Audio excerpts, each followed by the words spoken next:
Bismillahirrahmanirrahim. An Abdullah bin Mas'ud radhiyallahu ta'ala anhu.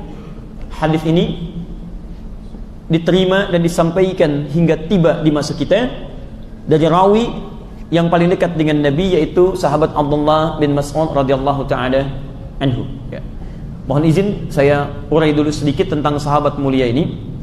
Jikalau dalam ilmu hadis, kalau kita ingin bahas hadis, itu adabnya akan lebih baik tidak langsung bahas kepada isinya, tapi coba nukil bagian dari sanadnya, periwayat hadisnya, untuk memastikan bahwa hadis ini tersambung benar dari Nabi informasinya. Kemudian yang kedua, untuk mengambil keteladanan dari rawi atau periwayat hadis yang dimaksudkan. Dan ini menariknya, ini Masya Allah, orang Islam yang pertama kali menginisiasi ini. Jadi kalau saya membanggakan misalnya tentang itu, bukan karena saya juga dari Muslim, bukan. Ya, tetap saya mengatakan saya Muslim, saya beriman kepada Allah. Tapi kita mesti objektif. Kalau memang dari Islam itu ditemukan, alhamdulillah, ikuti, kembangkan, dan syukuri itu. Teman-teman, di antara sistem penulisan ilmiah yang menyandarkan referensi dalam setiap penulisan-penulisan itu, Masya Allah, orang Islam yang menginisiasi itu dengan hadirnya ilmu hadis. Dalam Islam tidak diperkenankan Anda menyampaikan informasi kecuali dari sumber yang jelas. Quran surah ke-17 ayat 36. Wala taqfu ma laysa laka bihi ilm. Jangan sampai Anda ikuti sesuatu yang belum jelas pengetahuannya. Hati-hati. Maaf ya. Bahkan dalam hal sederhana pun Anda diminta setelah ini, ayo ikut saya. Kata Anda, kemana? Pokoknya ikut saja. Nah, kalau dalam kaidah Quran, kalau belum jelas mau dibawa kemana Anda, itu nggak boleh Anda ikuti. Nggak boleh, adabnya tidak boleh. Khawatirnya ketika Anda diajak pada tempat yang ada maksiatnya, Anda tidak bisa menolak ya ketika hadir di situ. Itu yang paling bahaya. Bahkan ketika datang sesuatu yang meragukan, turun Quran surah ke-49 ayat yang ke-6. Ya ayyuhalladzina amanu in ja'akum fasiqun binaba'in fatabayyanu. Hai orang-orang beriman, jika datang kepadamu orang yang meragukan, ya awas dengan berita yang tidak baik, cek dulu beritanya. Jangan langsung Anda sebarkan.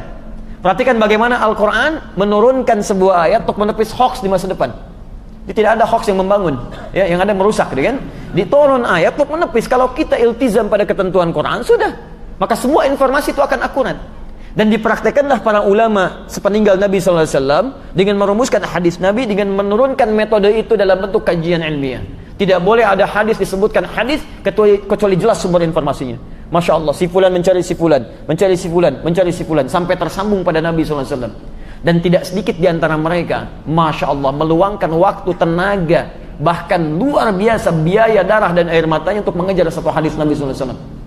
Ya, antum kalau lihat riwayatnya Imam Al-Bukhari, bagaimana beliau dari Bukhara sampai menjelajah dunia, jalan sampai dengan ke Mekah, sampai ke Madinah, menulis Sahih Al-Bukhari itu 16 tahun, Pak. Bukan 1-2 hari, 16 tahun. Sebagian ditulis di Mekah, disempurnakan di Madinah. Setiap menulis satu hadis, salat kemudian bermohon pada Allah Subhanahu wa taala petunjuk. Kalau tenang dalam salatnya, ada kemudian isyarat penulisannya beliau tuliskan. Bila kemudian ada isyarat-isyarat gelisah dalam penulisannya, beliau tinggalkan setiap hadisnya. Itu Masya Allah, Al-Bukhari. Ya. Maka teman-teman sekalian, dalam ilmu hadis ada yang disebut dengan sanad untuk memastikan benar riwayat dari Nabi. Di sini muncul istilah hadis sahih, ya, ada hadis dhaif, dibagi lagi nanti ada 3 yang tidak bisa diamalkan, yaitu munkar, matruk, dan maudhu'. Munkar itu hadis yang diingkari oleh para ulama karena, mohon maaf, periwayatnya tertuduh seringkali berbuat perbuatan yang merusak dalam Islam, ya, fasik. Ya, seperti mohon maaf sekali, misal ada orang menyampaikan ini hadis, tapi dia misalnya terkenal dengan perbuatan yang kurang baik. Ya, ada yang kadang-kadang dia berdusta, ada kadang-kadang terlihat makan makanan yang tidak baik, itu mungkar, diingkari hadisnya. Pernah dengar hadis ini? Allahumma barik lana fi Rajab wa Sya'ban wa balighna Ramadan. Ya Allah, mohon berkahi kami di bulan Rajab dan Sya'ban dan sampaikan kami ke bulan Ramadan. Pernah dengar hadis itu? Itu termasuk hadis mungkar. Ya, mungkar itu bukan karena isinya salah, isinya belum tentu salah. Ya, tapi diriwayatkan oleh orang yang bermasalah. Nah, jadi kalau Anda ingin berdoa, ingin bermohon, minta dengan kalimat itu nggak ada masalah.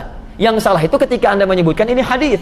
Karena kaidah dalam hadis tidak boleh menyandarkan sesuatu yang dibawa oleh orang yang salah. Dikhawatirkan nanti dengan salahnya orang ini menjadi fitnah dalam agama. Pantas orang Islam ini banyak salahnya. Hadisnya diriwayatkan oleh orang mabuk, hadisnya diriwayatkan oleh pencuri dan sebagainya. Karena itu ulama memberikan hukum jika ada hadis diriwayatkan oleh orang bermasalah, maaf, illatnya, sebabnya bermasalah, maka dari sini hadisnya disebut dihukumi mungkar. Pernah dengar hadis ini? Awal puasa adalah rahmat, pertengahannya maghfirah, ujungnya adalah pembebas dari neraka.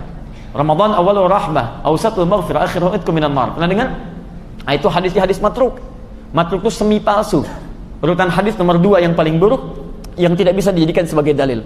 Apa alasannya? Karena diriwayatkan oleh orang yang tertuduh seringkali berdusta dalam hidupnya. Ya. Dustanya kadang-kadang bukan dusta sengaja, dusta biasa, bukan.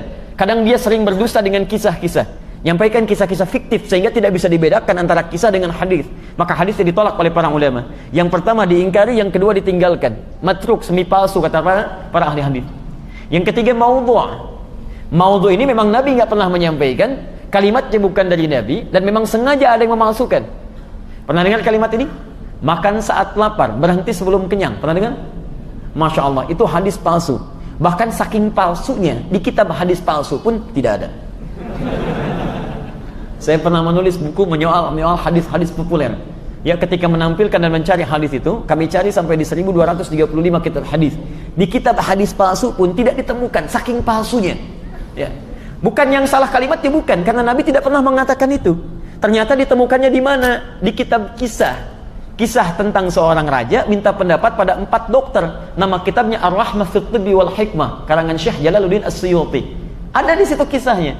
Bukan berarti salah kalimatnya, resepnya bisa bagus, tapi persoalannya Nabi tidak pernah mengatakannya. Nanti banyak hadis-hadis palsu beredar di sekitaran kita. An-nadhafatu minal iman. Ya, kebersihan sebagian daripada iman. Pernah dengar hadis itu? Ah, itu palsu. Ya, Masya Allah, nanti kita lihat ya. Tayyib. Nah, sekarang ini hadis yang sahih. Kalau ingin gampang mendapatkan hadis yang sahih, antum tidak usah cari-cari lagi. Antum cari orang-orang fiqh yang memang mengumpulkan hadis sahih saja. Di antaranya Imam Al-Bukhari. Ya, karena itu saya mengambil hadis langsung dari Imam Al-Bukhari, sehingga kita tidak perlu mencari lagi apakah hadis ini sahih ataukah bermasalah. Rawinya Abdullah bin Mas'ud radhiyallahu taala anhu, sahabat mulia,